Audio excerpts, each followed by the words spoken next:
name is Stefania Bertazzon, and I am a professor of geography at the University of Calgary. I am also a study group leader at the O'Brien Institute for the study group Geography of Health and GIS Analysis. What is health geography? As health geographers, we are concerned with the relationship of health and disease with place and space. We call this spatial thinking. And why does it matter?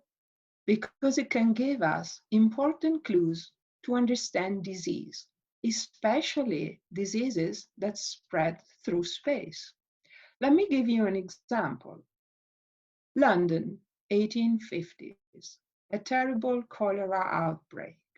There was a doctor whose name was John Snow. He was a physician, not a trained geographer, but Dr. Snow thinks spatially. He starts plotting a simple map of cholera deaths, and he notices that deaths are not spread evenly throughout the city. They are clustered, and the biggest cluster is around the Broad Street pump.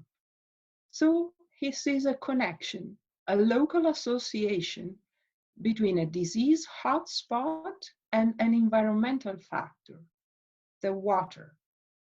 And that allows him to understand where the disease comes from and to help control the outbreak.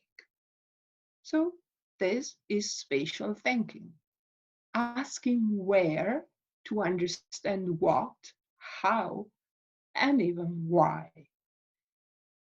And now to the COVID-19 pandemic.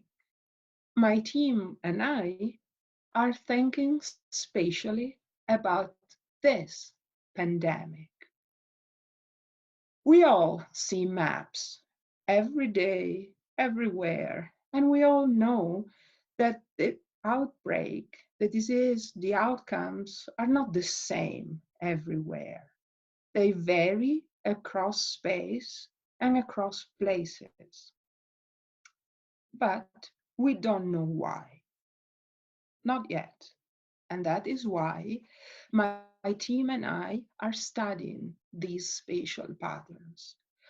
We are doing some very simple analysis to identify hot spots and cold spots of disease. And then we are building with some more complex analysis to understand associations between hot spots or cold spots and social and environmental factors, just like Dr. John Snow. With this analysis, we are hoping to understand why disease outcomes are better in some places than they are in others, why transmission is slower in some places than it is in others. In other words, we are trying to find local strengths and local weaknesses associated with certain places. If we find local strengths and local weaknesses, we can recommend local strategies to be better prepared and to better fight the next wave of the pandemic. A local strategy that builds on local strengths is going to be better than one-size-fits-all strategy. And in some cases, it may even allow for some local easing of lockdown and distancing restrictions to the benefit of the economy and of our well-being.